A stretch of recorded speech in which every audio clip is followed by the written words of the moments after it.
Well, it looks like we're going to have a UEF mirror here after having a look Okay. at the vetoes. And what were the selections and They bans? both wanted Seraphim. They both vetoed Seraphim. Right. Yeah. Okay. That makes a lot of sense. I mean, the Zooies are brutal here So here because we go. the other part of it is that the Zooies, you need less factories to produce Zooies because they drain 6 mass per tick, and that's actually relevant on this map because there's so much mass. You actually need less factories when you're making Zooies. Something that should not be underestimated. Very true. So here we are, game 3 in this best of 5 for third place in the Summer Invitational. We have a UEF mirror with Petric starting in the blue on the left, and Paralon taking his same purple UEF on the right. Roasting Iron Rondel. Pretty common ladder map nowadays, I feel, but after Petric's time on the ladder, I suppose. Yeah, I mean, I don't know how many times he's played it. I think it's zero. I think. I mean, I don't think I had played it.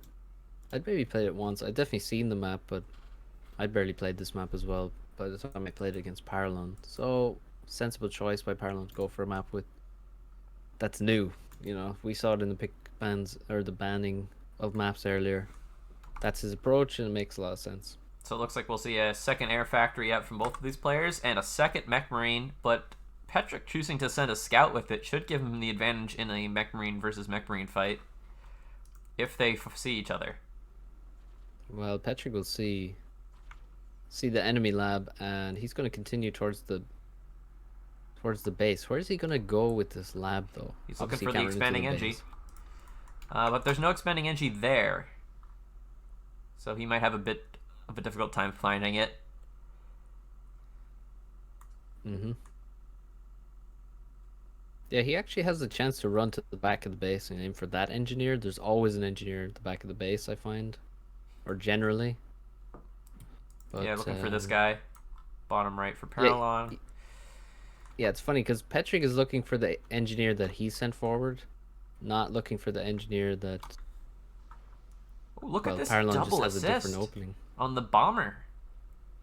That's kind of I, crazy. Not getting a third land factory or a third factory and extend doing a ground assist with ACU and engineer.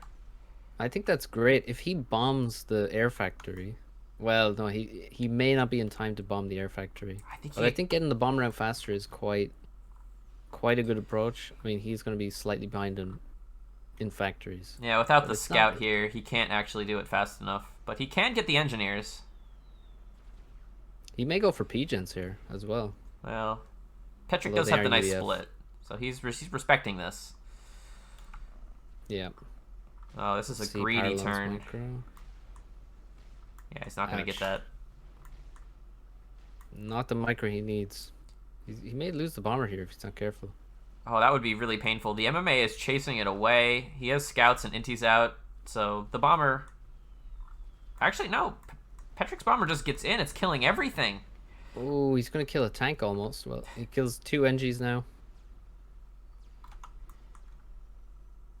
And the bomber does not get another pass. Oh, Mechbrain does actually get into the back and denies the NG, just like you said. And now it can That's a actually nice. rotate to the right to kill both of these. Yeah, and even if it doesn't kill them, if it gets close to them, then it can scout for the bomber that's hiding in the corner of the map right now. And that will, like, Mechbrain probably kills one, Bomber probably kills the other. That's my bet. Mm. Well, that's a pretty good bet, I'd say. We'll see if he's paying enough attention. He is. Look at the macro. Oh, bit of a misclick. Bomber Oh, misses, and the oh NG my! kind of dodges behind the mechs. Good micro, though. Dodging all the tank shots. That's beautiful. The mech brain finishes off the engineer that got damaged by the bomber, and that's very important damage for Paralon. Yeah, so they do secure the 3 mech expansion here, which is key. But they do die. The bomber is still alive, gonna kill this engineer. Probably looking to go to the base now. Yeah, so why does Petric not have an Inti? Is what I'm wondering. I think he did, and it died. Wow, the MMA dies to the bomber. It does. And that's his only one, actually. Yeah, well, he does have an Inti now, and also Paralon has switched his air factory to NGs, and I think I kind of like that actually. This map you're gonna need a lot of engineers to get the reclaim, use the mass. So switching it to NGs at this point when you have one Inti is pretty good I mean, we've idea. seen Paralon do a lot of damage here, but I'm actually very concerned. Just look at the mexes. Petric, every single one on his side of the map. Paralon, he's missing 1, 2, 3, 4, 5, 6, 7 mexes. Yep, that's gonna count hugely in about a minute, and yeah, Parallel needs to work on that expansion. Also, a lot of vital tanks in the base. Like he needs to fix the rally points. Like Somewhat he's questionable rallies, yeah. yeah, he had like 6 or 7 tanks just sitting in his base there when he needs them across the map doing damage because, as you said, he's behind on mexes. And if you're behind on mexes, you're going to be behind on tanks eventually, and maybe not even too far into the future.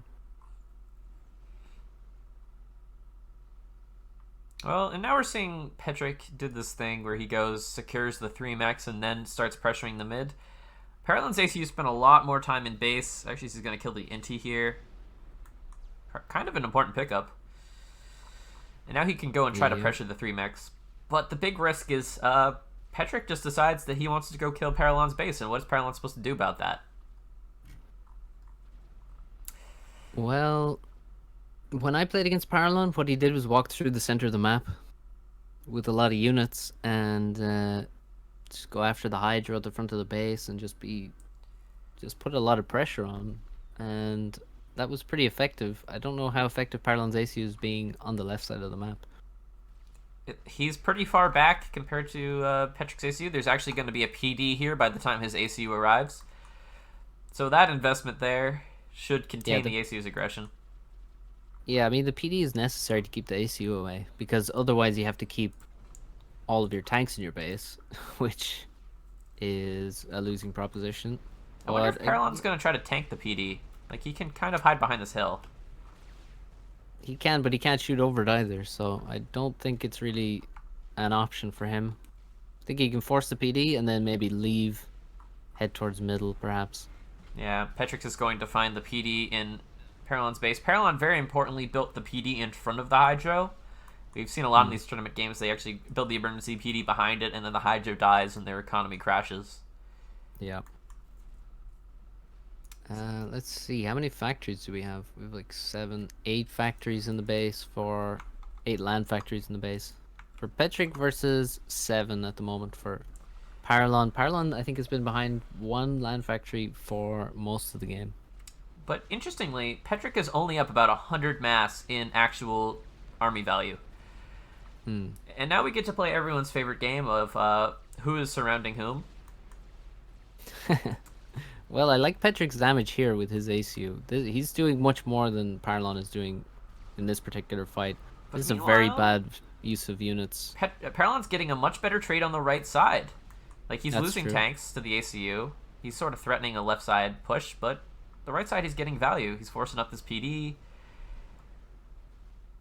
Yeah, I think that's as far as he's going to go for now. I don't think he can. Most of the reinforcements now heading to the top for Petric, so a good trade, but he's not going to be able to get in and attack the hydrocarbon.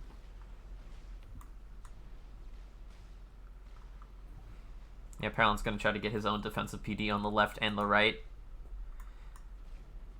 Bit of a heavy investment into PDs from Paralon. He needs all 3 of them, really, but you'd like to have at least one side where you're just sending your army to be the defense instead of trying to wall yourself in with point defense. Yeah. Now, Paralon taking a fight that he can't win on the right side. He can only potentially draw it, but I don't even think he can do that. And Petric's AC is right there, so they're potentially building a reclaim field that Petric is going to have access to with his commander. By simply just walking very short distance towards the right, he can take a lot of reclaim. Solid run by on the bottom side from Petric. He gets one mech killed. He gets two tanks into the back. And now we're in dangerous waters. The ACUs look to get into boxing range. Yeah, still a huge amount of mass on the map. I mean, in rocks. I mean, like over 6,000 mass. Most of it's on Petric's side. And still growing production. I mean, look at Petric's base. Like, he has a huge number of factories. So it's a very high mass map. Yeah, now Petric really pulling ahead in army value. He's about 1,000 ahead. And this is a kind of awkward engagement for both of them. Because this is a choke, and neither of them can really bring their full army through it without getting stuck. Yeah. But also, Paralon is the one who's really split here. I mean, Petric has all of his stuff reinforced to the same area. Whereas Paralon has this PD and a few tanks in the mexes, and then he has the ACU and some units on the left side. But let's just of that. Zoom out and look at map control. Petric has these two mexes, Paralon doesn't. Petric has these two mexes, Paralon doesn't. Just this long-term map control advantage for Petric means he doesn't have to actually be aggressive. He can just sit here and get an even bigger army advantage over time. Yeah, this works for him. I mean, Paralon has to try and make something happen somehow, but I mean, I don't see how. He's sending every unit towards this this area of the map. Petric now trying to get a PD up in a great position. Well, he's getting good value on the ACU.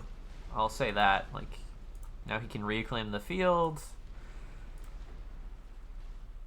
Yeah. I think we're going to see more Lobos start being included as the army sizes really start to grow. And, I mean, Petric has had air control, by the way. For most of the game, you've seen his Intis flying all around. And once the bombers start coming in, doing extra damage, it could start to make a good difference. I mean, look at that bomb. That was an interesting one. Yeah, these bombers are just going all over the place.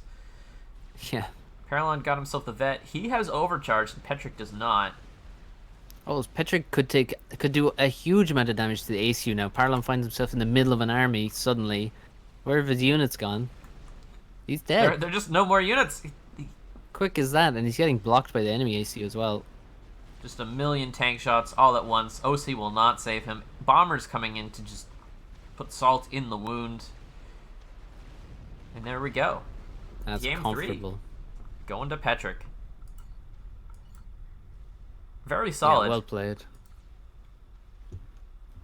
Yeah, that's good play from Petric. I mean, he had the advantages, he maintained them, and he set himself up in a good position with the commander. Paralon was just in a worse position physically. I mean, having his army split. This was always a risk. Yep, it's an awkward position for anyone, and Paralon was not really ready to handle it, being behind on map control and all that.